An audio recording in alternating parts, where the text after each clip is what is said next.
turinda impanuka zitandukanye, itwemerera kugezaga amasaha.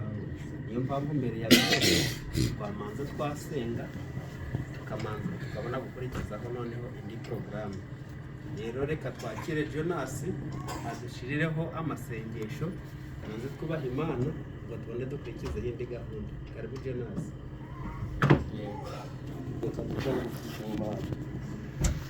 Turagushimiye Mana yacu, turaguhimbaje, tugushimiye urukundo rwinshi n'imbabazi tugirira ku manywa na nijoro. Yaba atari wowe nyakubahwa Mana tuba tugihumeka, ariko kubw'urukundo rwinshi niyo mpamvu turiho, niyo mpamvu duhumeka. Ushimwe kandi wadushimire. Rero Mana yacu dukomeje no kugushimira n'ubundi kuko waturinze mu mpande zitari zimwe. Twari turi nyakubahwa, buri wese iyo yari ari wamurinze yabonye ukuboko kwawe. Ushimwe na n'ubundi kuko twese uduhurisha ahangaha turi bazima. Ayo ni amashimwe dukomeje kuzamura, uyakire. Wakoze, wagize. Duhuriye hamwe iki cyumba, abagabo, abadamu ndetse n'abasore n'abakobwa, twavuye mu miryango itandukanye, ariko uyu munsi twicaye hamwe. Reka tubigushimire, izo n'imbaraga zawe zabikoze. Ushimwe Data. Rero Mana yacu, gahunda zituzanya urazizi, zateguwe n'abantu, ariko Data wera ukomeza kubana nabo. Data wera ni ukuri, uyu munsi urashitse, izo n'imbaraga zawe na n'ubundi zikomeje kubana natwe. Reka rero n'iki cyicaro duhuriyemo Mana yacu, dusaba imbaraga zawe kugira ngo zururuke zibane natwe. Udufashe muri byose, mu biganiro birabera aha, turagusabye kugira ngo biyoborwe nawe. Imbaraga zawe zishoboye zose nizo duhamagaye kugira ngo ziboneke mu iki cyumba.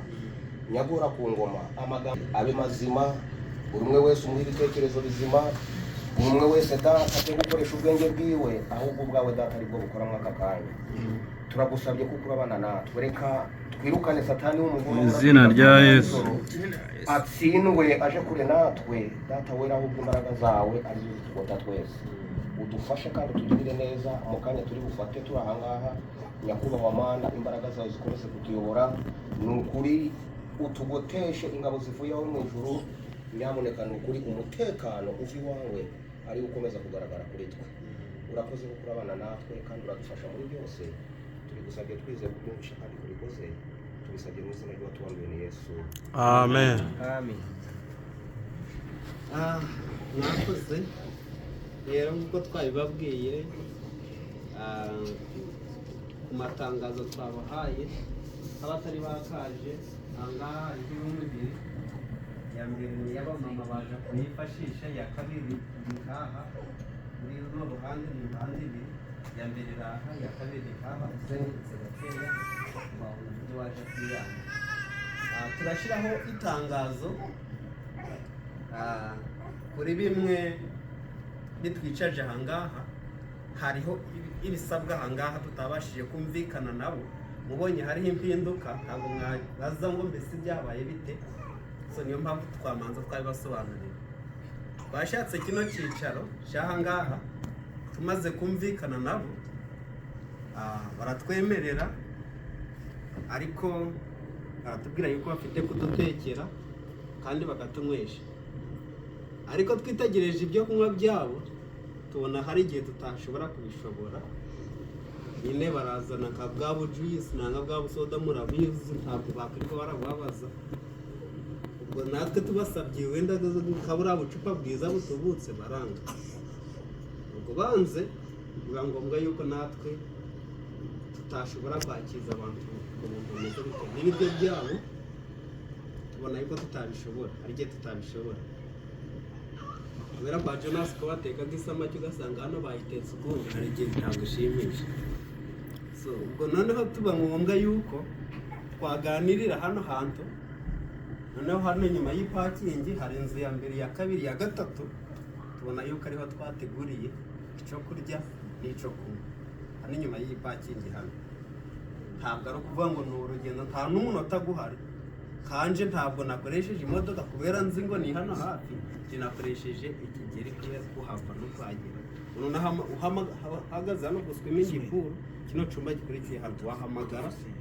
Uraho ngaho uri kudushakira imere, akabasha kugira akabasha kwitaba. So noneho ako ni agatangazo, hari impinduka muri kubona yahindutse hano. Manager w'iyi hoteli yaravuze ngo ntabwo azongera kwemerera abantu gukoresha gano macupa kandi nukoresha ubuhombo atari gano kandi macupa. N'ibyo kurya hari ibisabwa kurya hano n'ibidasabwa. Izo condition tuzibonye tutazishobora niba ngombwa yuko twazanga twemerera kuhaganirira noneho tukarira ahandi. Kuko ubonaga abantu bari gutegura hino ni isara ariko hano naho kugira ute naho kuri mikoro ngiyi. So nk'abanyamuryango rero mwatuganye mutubabarire kuri ico kintu. Hari igihe mutarabona hano hagati duteretseho amacupa ariko tukaganira, ubwo turi kubasaba excuse kubera ariko itegeko rya hano rigira ite nibivuga.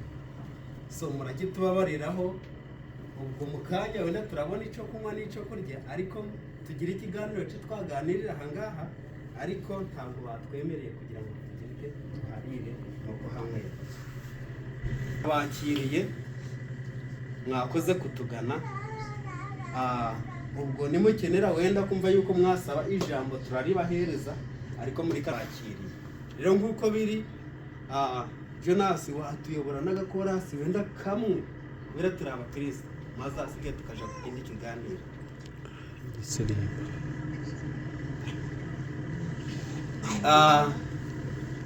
Nafikiri kuna wamoja ambayo hawakuna jua hii lugha yenye tuko natumikisha sana sana Kinyabwisha. Ni nani mwenye haipa nasikia?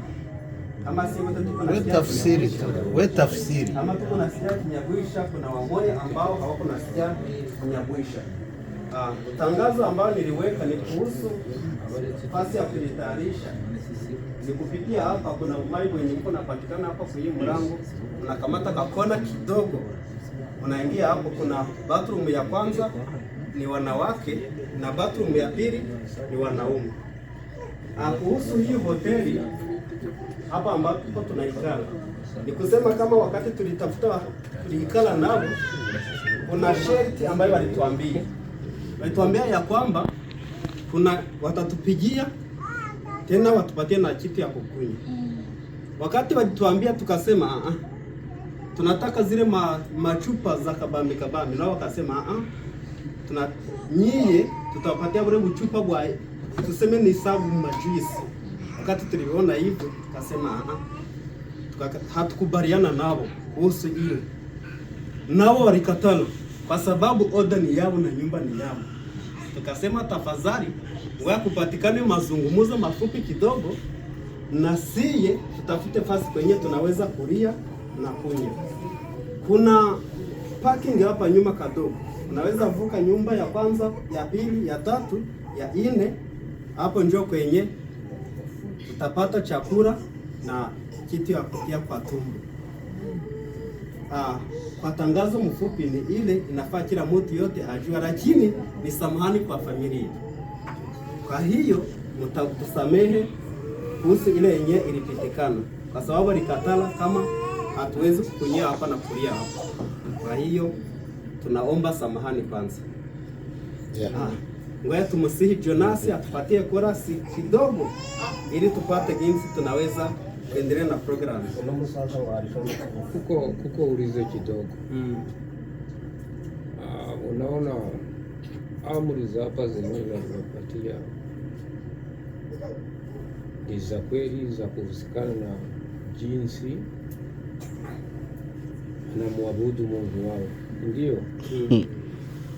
Sasa kuna maana tunaweza kupiga yowe, wengine wenye wako pembeni yetu hawatiche kupiga ile yowe ya ile kuimba chorus, ile chorus yetu, unasikia? Njo wataanza kupiga simu watu wenye wako kwa wanatuvamia tena, bali bakataza kila kitu yote. Siye yafaa tuende, tuko pamoja, chenye kireta tunachijua, na jinsi mlitupokea ni kusema kama tuko pamoja, ni kusema hapa ni kukaa hapa ala chini, unaweza kupiga yoyo hapa, mwenye yuko mwa hii chumba hapa pembeni anapiga simu anasema yeye wale watu walisha leo Unajua kama na Petro walisema kama alishalewa. Aha, sasa uchunguze pale. Ulizo yangu ni ile ikiwezekana sasa tunaweza kusema vyenye vilituleta hivi, mulisha tukokea, tunafuatilia vyenye vilituleta, ile makora tutazimbia kwenye mtatu, lakini kunyumba ya watu wenye hawaruhusiwe na mai hakuna na nini hakuna. Sisi mzee mkate pesa zingine tena za kuonyesha ile sipendi. Yeah. Pesa ya kuvuka yenye haiuza hata shamba ile sipendi mimi. Asante. Lakini kama mulisha sikiliza nao isikuwe kamili. Tusirimbe. Ya kibazo. Makuru twayaza. Aliona swimming pool kwa na kuribjui. Yeah, I know. Ile kita nasema ni kweli. Wakipiga kibao pale. Wanaita mwisha fanya maombi, acha tuendelee mazungumzo. Bindi turasirimba iwabo nta kibazo. Tusimubebeshe muziko mzee. Asante. Yeah. Asante. Kwa hiyo tunakaribisha mzee, kama wenda iko na neno basi ni wakati yake, na anaweza kusimama anatusalimia, neno itakuya nyuma. Kama alikuwa na wengine ni wakati yake kutuonesha mbo nilikuwa na mtu huyu, hatutamruhusu vyenye atasema, yeye ndio mwenye atajua vya kusema. Kwa hiyo familia ya mzee tunaikaribisha, kama ni mmoja ama mbili tatu watasimama watusalimie. Asante.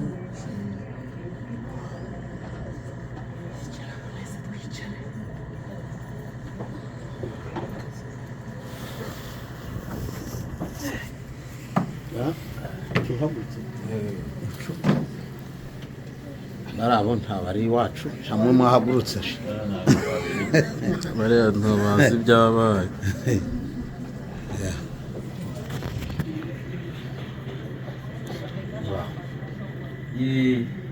Umuryango wacu nugo mwiriwe mwese. Yego. Imana ibagirire neza.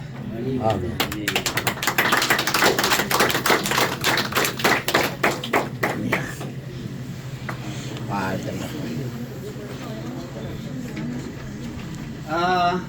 Mzee, asante. Natuambia se family ni hii. Kuna ingine family nayo ya Modesta. Haya nao watasimama wasalimie, nao waone kama walishafika. Wenyewe walikuwa na Modesta na nyie msimame. Na mie niko mmoja wa wale. Mwa mwese basaza. Bravo.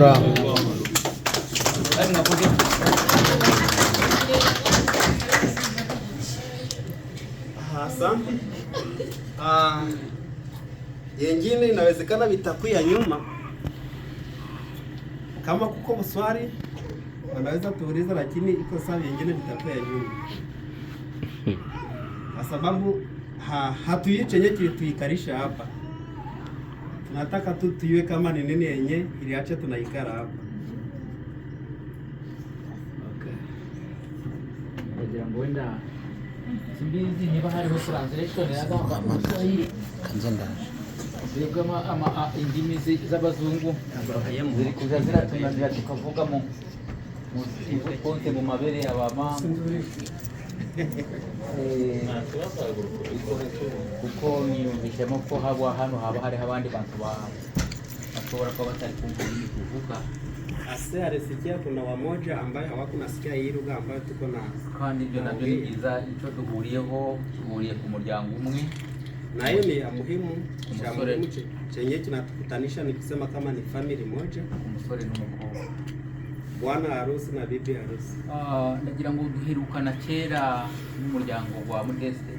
Ni kusema kama inapita muda kitambo kukutana sie na Modesta, kandi twiyumvishemo kusubiza umugongo inyuma kuza kubasura tukuzanye n'abavandimwe bacu, na tulijisikia ya kwamba tunaweza rudi nyuma tena tunakuya waona. Iyi niyo miryango yacu ikomoka ku muryango wacu. Ni kusema kama hii ndiyo familia ambayo ilitoka katika mafamili zetu. Twazanye abadamu bacu, walikuja na watu wao, kandi twazanye na bene data. na walikuja na wandugu. uretse ko umuryango wacu ari mugari si ngombwa ko twawuzanye, ariko abo twabonye b'ingenzi ni aba Sema ngaba. kama family ni ya kabamba, lakini wa muhimu wenyewe walipatikana. Rero twaje kubakwereka kugira ngo nyaboneka aba bantu ubamenye nk'abanyamuryango twazaga turi twenyine, ariko twabakuzaniye kugira ngo bamenye. Ndio maana walikuja kuonesha Modesta ili ajue family ambayo wako nayo. Maze rero abana babo batazakura n'abacu nuko bakabakubita uko batabazi. Wakati watoto wa Modesta na watoto wa mzee watakutana, wasiwapige sawa wenyewe hawajulikana. Abo bahurira mu kampani kabo bakobwa ugasanga bari gusamana kandi ari abavandimwe. Ama mnakutania kwa kampuni, unakutana wapo naleta mizozo na ni bandugu. None rero bamenyekane ko twabazanye mu muryango wacu Shamba kugira ngo bamenye natwe kandi tumenye abantu. Ni kusema tangia siku ya leo uwajue pia na wao na wako wajulikane. Zikwe family zenyewe zinajulikana. Kuna akajambo ka mbere ko twashatse kuza kwereka, Ile ni neno ya kwanza ambayo walikuja kuonesha, kandi hariko n'irindi jambo na kuna ingine neno ambayo iko ya muhimu rya kabiri. ya pili. Ni ukuri nzi yuko nyine kuza kubareba kukwereka umuryango, ikindi twaje nyine ni ukusabana. Walikuja kukuonesha familia ingine, walikuja kama ili tujulikane, tuongee, tuchangie, kandi kumwaba mukiriho, ili na kuona jinsi kingali hai na kumwaba mugihumeka ku mugabane w'umwuka wawe w'Imana. kingali na kuua. Aho umuntu agishyize igiti isabo ntabwo ajugunyaga yibuye. Kusema kama wakati yenye unaona nafasi kwenye naweka kibuyu, hauwezi kutupa huko jiwe. Kuna ayo magambo kwa abiri twaje kubereka abavandimwe no kubasura kuko mwaba mukiriho. Ni ile maneno mbili kuja kuwaona ya kwamba mkingali na kuua. Imana riri bakirire neza kandi bahereze umugisha. Mungu awabariki tena wapatie mibaraka. Akoze cyane.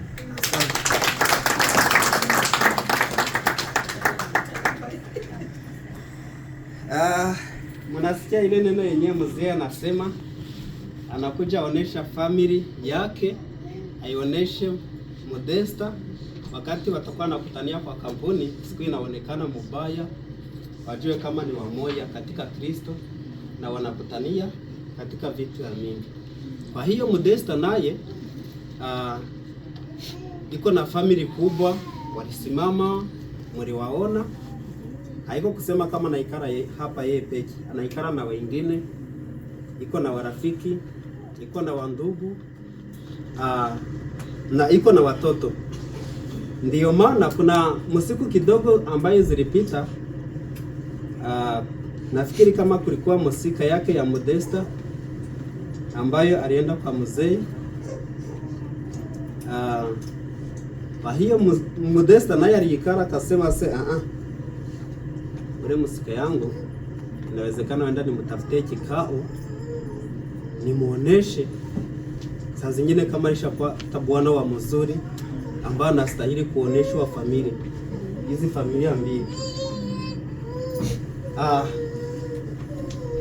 Mzee akarika wa ndugu wa mama wa dada ili wakwe mwaka kasherehe kadogo. Tunaweza kukamata kama kadogo, lakini kufuatana na jinsi kanatuikarisha tunaweza ikamata kama rusherero wa kabambe, kufuatana na jinsi ni family mbili ambazo zinakutana.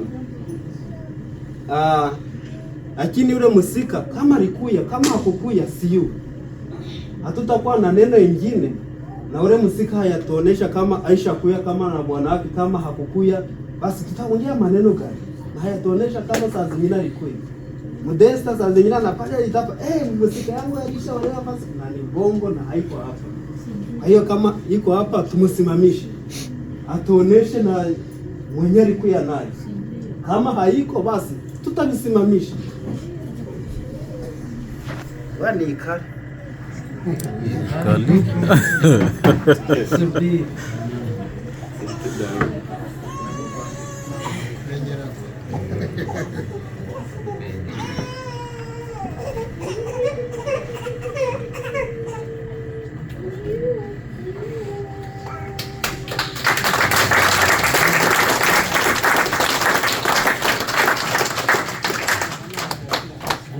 muhagarara nese murahagara mu ntebe barabareba ntabwo turi kubareba rero muhagarara aho ngaho yereke basi je nababuze mushaka rero mwafata n'agafoto ndi kubona babaye basha na Modeste wenda gahagarara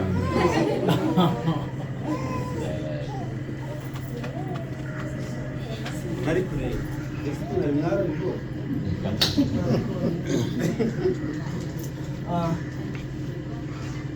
je byishimo rero bingira ikiragi burya umuntu ukigenda kusa atazagenda ari gucumuka ntawe womenya ngo uzaca muri ubu umeze gutya kaze gake umuntu ataguma Modeste uyu nguyu yahagaze hano ariko ntabwo tuzi nimba afite umugore nimba mufite uwo mugore turamushaka yaba yarabyaye kuvuga rubu aze nawe ahagarare hano tubamenye yamubyaye wenyine so rero na muzeyi nawe arahagarara hariya w'umusore na mama we bahagarare hano babone ibindi byo bagambana naho atari ibyo turabihagati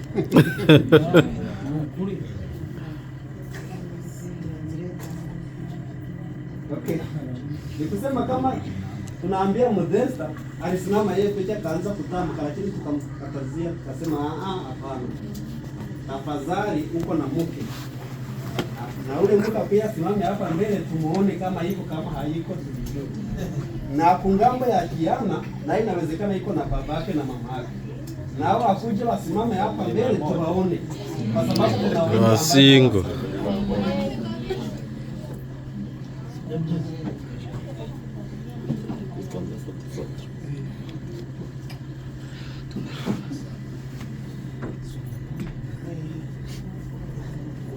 Uruhande rwa Modeste bahagarare hano bombi, uruhande rwa muzeyi bahagarare hano.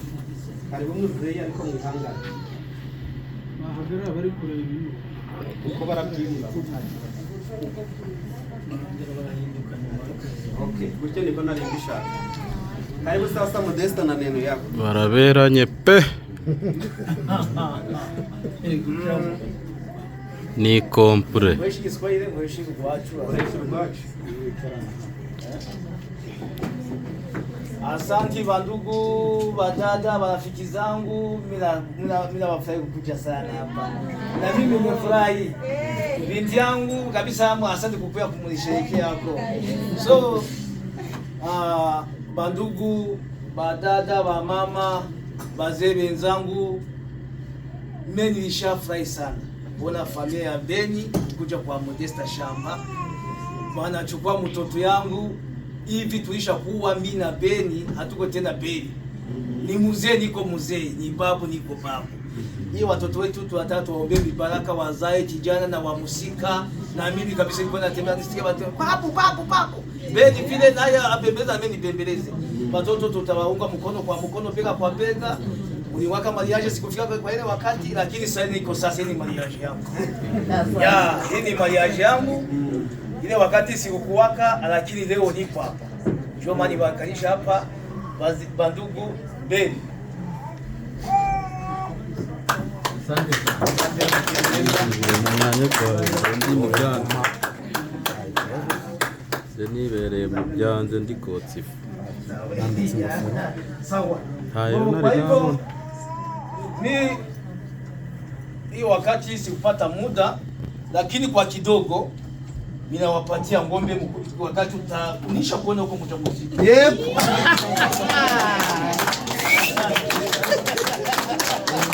Asante. Hiyo ni familia tuwapatia ngombe wewe na bwanako. Haya, asante. Mimi machache hapo. Cyane kabisa.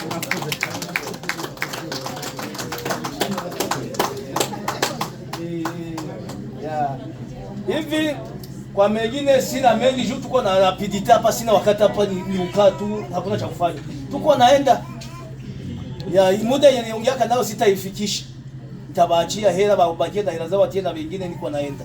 Ndio maana niko nafanya speed. Okay. Ya. Ubwo Kiboko yao. Asante sana, unafanya mzuri sana. lakini nasema Nakoresha urwanyu. abanyabwisa ntago bazi igiswahili kabisa nanjye ndonsumva Abantu dukwiye guca umuco gwacu abanyabwisha dukwiye so gukoresha. niyo mpamvu kuriya ko batangiye bavuze none hari abantu batuvuga iki kirimo icyatsi so Dukwiye guca nabashimira umuco gwacu. Dusikiye nene ya muzeyi. bambija urakoze cyane kugira ngo wumve ibyo tuvuga Asante sana kusikia maneno ambayo natasema. kuko kuja mu bandi bantu ugataha ntacyo ujanye mu matwi no mu mutima ntacyo biba bikumara. Sema kama wakati yenye naingia kwa familia kama hii unatoka bila kusikia yale ambayo walisema, ni kusema kama unaenda bure. Ugize neza kandi Imana iguhumugisha. Na unafanya kusema ile neno Mungu akubariki. Kuko umeze nk'igishwi cy'igishwi nicyo kidasaga akururaga ari kwishira sufashe aka kanya keza ko Modesta yatwakiriyeho. Anakamata hii fursa ya kusema ashukuru Modesta ambaye wapokea. Yakoze cyane kutwakira. Alifanya mzuri, Mungu akubariki. Nguko yabivuze Jinsi alisema nuko yatwakiriye na jinsi alitupokea, natwe turabimushimiye cyane. na sisi tunasema asante. Abana bacu barakundanye, Watoto wetu walipendana. ntabwo ari bwo bwa mbere barakundanye, byarangiriye kwa Pastor Masemo. Ni kusema kama walipendana mwisho akafanya mariage. Ariko noneho ikituzanye hano kiracari inyuma ho gato, Na kile ambacho kilituleta kikingani nyuma kadogo. ni nayo mpamvu turi kubashimira cyane, turi kuvuga tuti nubwo turi bake ariko turi bake neza. Ndiyo maana tunasema asante, na ingawa tuko wadogo lakini tuna wadogo wazuri wenye ni wazuri. Ariko ntabwo turi bake, turi benshi. Lakini haiko kusema kama tuko wachache, tuko wamingi. Bene data na bashiki bacu rero bose turi hamwe, Ndugu na wadada ambao tuko hapa, abo duhuriye muri Kristo Yesu, wenye tunakutania katika Kristo, bose tubahaye indasha. ni kusema kama tunawapa salamu kandi turabaramukije bikomeye cyane. na tena tunasema asante na shukrani zikuwe za mingi Mu izina ry'umwami wacu Yesu Kristo. katika Amen. Yesu Kristo. Amen. Ahandi turacari kumwe, Wengine tukingali pamoja, aho turaza kugera ku mwisho w'aya magambo turi gusezeranaho, basi kwenye tutakuwa kwa ukomo na tuko na agana, niho turishima cyane, turi kuramukanya ku ndamukanyo zacu. ile basi ndio tutakuwa tutafurahi na Asante. asante. Okay, mwaje kwicara ndio watu kwenda hapo kwa magara. Abana banje baraho ngaha rero, Watoto ambayo wakingani nasimama hapa mbele, aho njyewe narabishimiye kuvuga. ni kusema kama yeye alifurahi nao tangia mbele. Tugarutse kuri rya jambo ngo turi bake beza. Anaongea kwa ile neno ambayo nasema tuko wachache tena wazuri.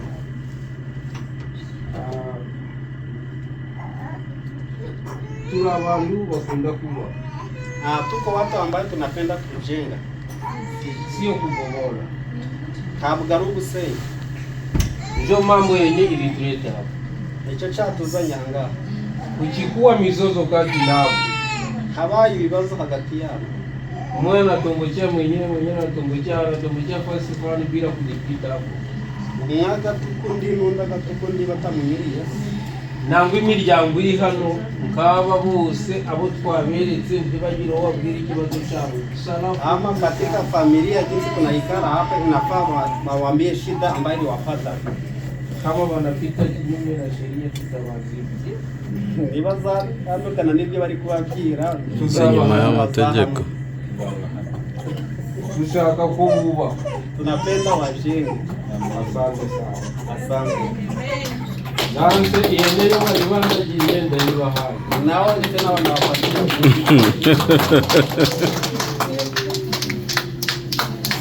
nayo bari bandagiriye ndayibahaye. Shaka bavuga ni imodoka. Shaka bavuga ni Ni drua. Nafikiri jinsi wanasimama hapa mbele tuliwasimamisha, lakini ndio tabia ya kwetu. Kwa hiyo hawangesimama, hatungejua, tungefikiri sana, kwa sababu Modesta iko na wamsika wa mingi. Ningejua wenda ni mwingine, lakini na Karavena najua kama ni huyu. Kwa hiyo jina lako ni nani? Arise. Bwana wako ni nani? Waseme asante.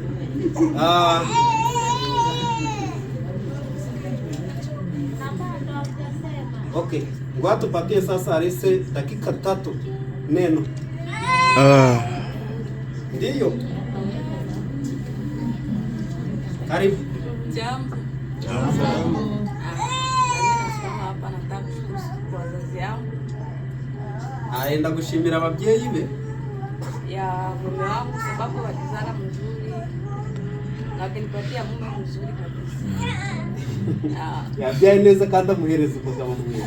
Na mimi ndio maana nataka kuwashukuru. Na niko na zawadi yao kidogo tu. Niyo mpamvu yenda kubashimira, ariko afite impano yabo ntoya. aho. Munonga. Si muri kure nawe sibyo narindi. Nawe. Ariko ababyeyi bagiye. Oya turamuha. Arabasanga mu byicaro hafi. Ni Kubera ukazara neza mununga. Akazaraje mazima. Mazima ruhanga. Kuzara. Bari kuzara. Kumuha ikibanda azaza arahurisha amasaka.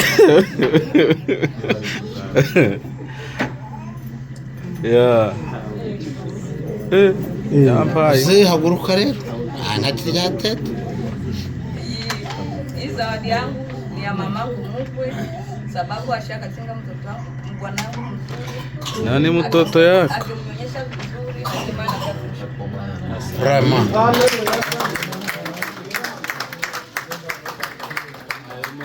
Ayo mafoto. Impano ngo ni ya nyirabukwe kubera mubyari umugabo mwiza kandi amwonsa neza, niyo mpamvu aje kumushimira. Agiye tudafotoye. Ugiye tudafotoye pe. Rora rubanda. Irani ya bendi Zahiragiza bazasuzugura. Okay, ingine neno.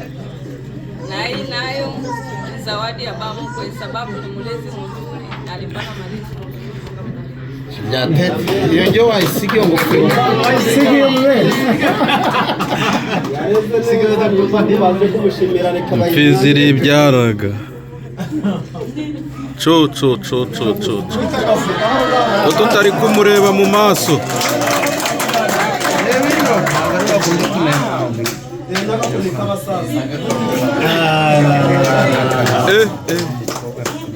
Ngo rubando basi.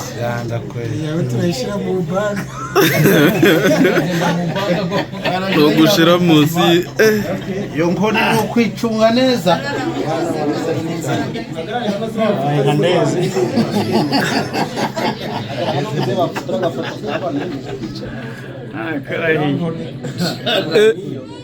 Iya ni ibiki ndi kureba. Nkoni kimeze nk'iyamo gutura. Umuntu uzasuzugura mugiriye inama. Nshaka nk'iramo kimwe. Nibonye nzayikomanga. Zirasizibaga online se. Kacaca mu. Iyo ushaka. Uzanyereka iyo. rero ngo hariho baseme Arise.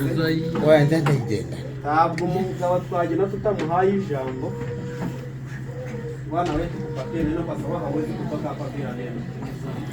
Lakini chenye yake tunapatia Arise kwanza ni kwa sababu Arise tulikuwa kwa kunyumba kwa Modesta ndio maana. Haiko kusema kama tulikudharau hapana. Oya ni byiza. Ni sawa, haina shida. Gender balance. Kwa nini walipatia mke wangu neno? Hapana, samahani bana. Kwa Marekani wake tu kwanza. Naje mwugu mukoro. Ase anawashukuru nyewe wote ambao walifika hapa. Ufite isoni. Familia umuryango wacu. Nikusema kama familia yetu ibyo ndo dukurikiza urukundo rero twe. Haiko kusema tunaweza kupatisha ile, sie tunapatisha cyo kupenda. Ndabizi ko umugore wanje agiye nubwo waba wamuhaye ijambo rya mbere ari njewe mbese yananyuriye muri njewe nani njewe.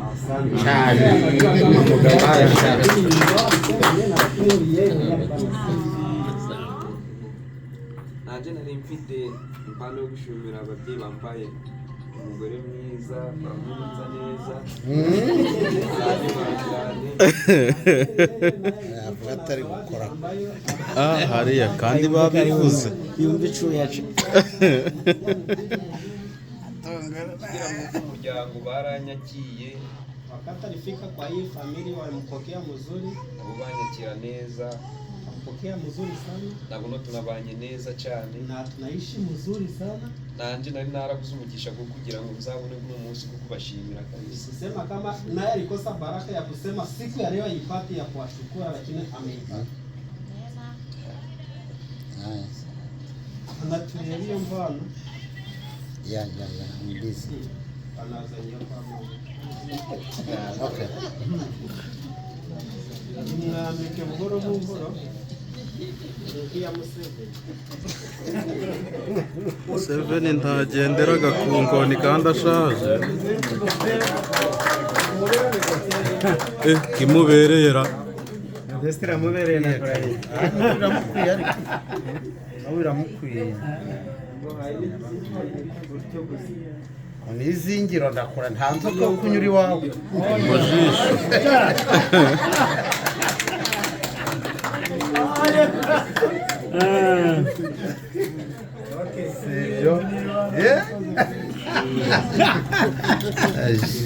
Ni mujisho.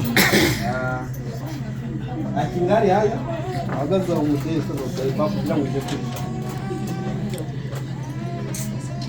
Birori ni byiza.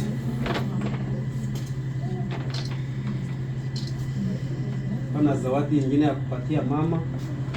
Oh, asante.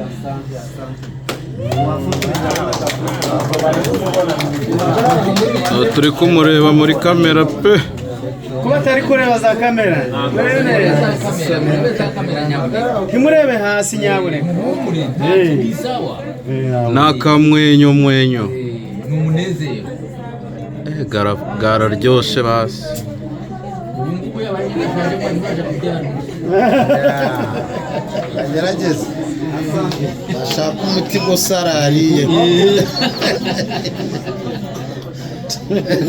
Sibyo. Afite imyaka ikuze.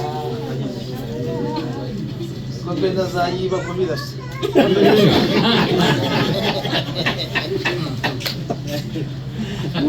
Ariko zikwiye gusa kubera ko namwe murasa. Namwe muri beza murasa. Kwa hiyo kama kuna neno ambayo inatoka kwa familia ya Beni ama mwingine ama mzee, na wazo waruhusu tena kupatia neno atakuja nyuma ya hapa kwa sababu njoo bakubwa. Ye wenda ndakomeza gushima Imana ku bw'iki kirori cyabaye uyu munsi, kandi ngashimira abana bacu bahesheje ababyeyi babo icyubahiro.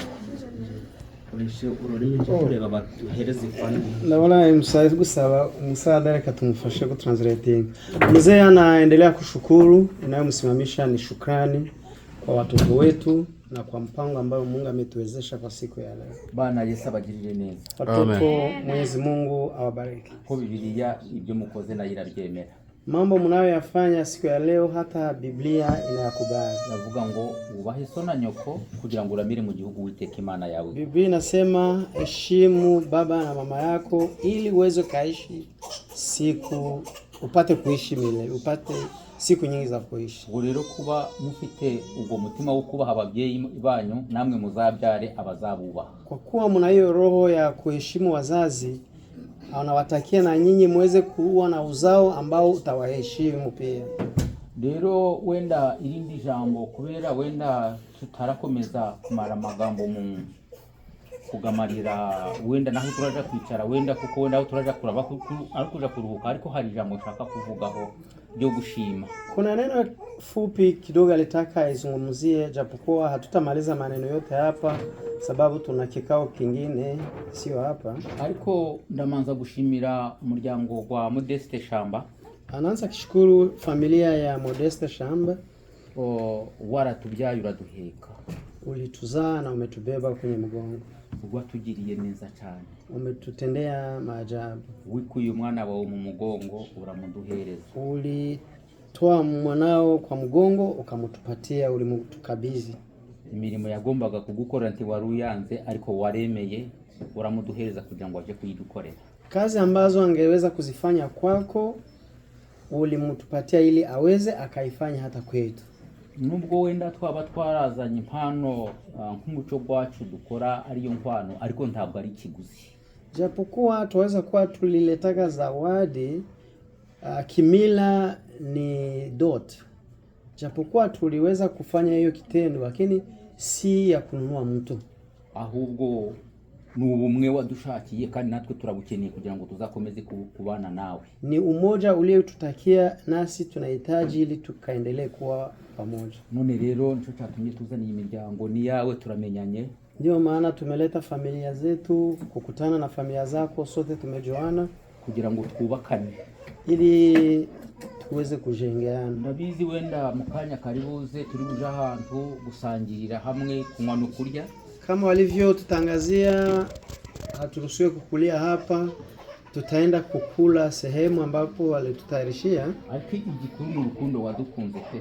Ya muhimu ni upendo leo tupenda. Wararutweretse uho n'umudamu wawe n'umuryango gwanyu, none nabo burabibonye. Ulituonesha hiyo upendo wewe na mke wako, hata siku ya leo na familia zimeishuhudia. Rero tuzakomeza kurera umwana wawe nk'abari kwirerera. Tutaendelea kulea mwanao kama tunaojilelea, kandi nawe uzishimira umuryango wawe n'ugwacu ubaye neza mu mahoro. Na wewe itakufurahisha wakati watoto wetu wataishi pamoja kwa amani. Rero twe nibyo twakwishimira kandi twarimo tugushimira. Hiyo ndio neno tunafurahia na tunaikutakia, kandi uzakomeze kujura turera nibikunda nuko tudafite abandi bana amahugurwa twatuzohereza yundi. Ni kwani tulishakuwa wazee, lakini tumekuwa tungali tunazaa, tungetuma watoto wengine waje kwako sababu kwako kuna amani, kuna furaha. Kandi namwe ntabwo muhezi wacu natwe dufite abacu. Nanyi hakuna inayowazuia kukuja kwetu, nasi tuna watoto. Rero ko niko kagambo nashakaga kuvuga. Imani bafashe. Hiyo ndio neno langu. Mungu abariki. Mungu abariki familia yako. Imani bafashe kandi bahereze umugisha. Nyote Mungu abariki. Umuryango gwacu. Nanyi familia yetu. Imani bafashe kandi bahereze umugisha. Mungu abariki. Izina rya Data wa twese n'Umwana. Jina la Baba, Mwana na Roho Mtakatifu. Amen.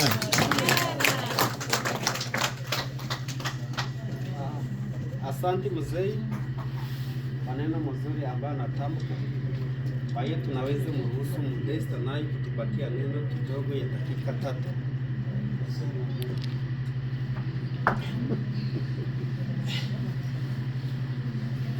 Asante tena. Murakoze kandi. Ninashukuru kunipa neno mara pili. Ndashimiye kukongera kumpa umwanya.